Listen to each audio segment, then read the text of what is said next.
Assalamualaikum warahmatullahi wabarakatuh dan salam sejahtera. Nama saya Nur Aina Amira binti Muhammad Suhaimi, nombor matrik D20231106757 daripada kumpulan A. Saya akan menerangkan tentang teori labeling. Teori labeling diperkenalkan oleh Edwin M. Lemert. Teori labeling ini merupakan pemberian label atau cap kepada orang lain. Teori pelabelan menawarkan penjelasan proses penyelewengan. Teori label dipanggil interaksi perspektif. Selalunya, pelabelan ini mempunyai konotasi negatif dengan memberi orang lain perspektif yang buruk. Label yang mencipta jenis penyelewengan. Dalam menekankan label yang diletakkan oleh masyarakat pada penyimpangan, ahli teori mengalihkan minat mereka daripada asal-usul tingkah laku penyimpangan kepada dua.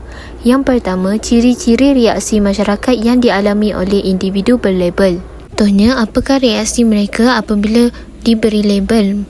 Adakah mereka akan marah, sedih, bangga, rasa bersalah atau tidak bersalah di atas label yang diberi kepada mereka?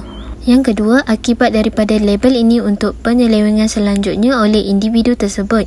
Seperti contoh, adakah mereka akan terus melakukan penyelewengan ataupun mereka akan berubah ke arah kebaikan.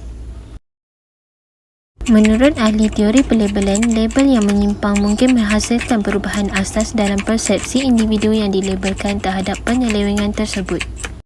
Seterusnya, contoh labeling. Labeling terbahagi kepada dua, iaitu negatif dan positif.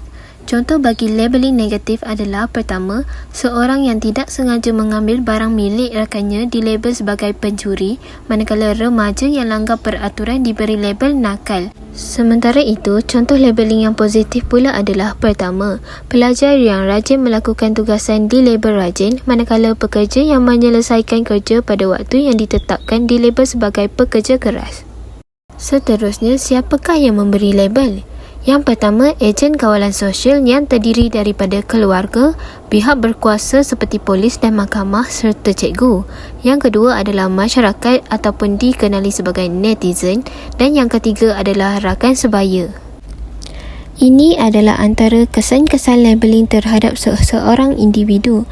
Yang pertama, mempunyai imej yang buruk di hadapan khalayak ramai atau masyarakat.